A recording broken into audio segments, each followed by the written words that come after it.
Hello everyone and welcome. In this video I'm going to walk you through how to add search engine to Samsung Internet.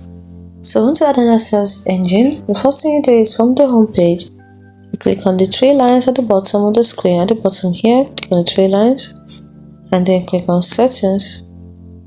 And then you scroll down, click on address bar search.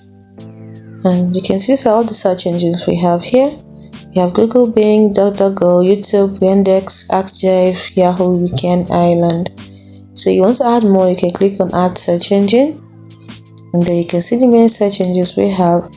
So you tap on the one you want. Let's say I want to add Shazam and Quant. That's that page. So after tapping on them, when I go back, they'll be added to my search engine. It's as simple as that. Hope you found this video helpful. Don't forget to like and subscribe to the channel for more. Thanks for watching.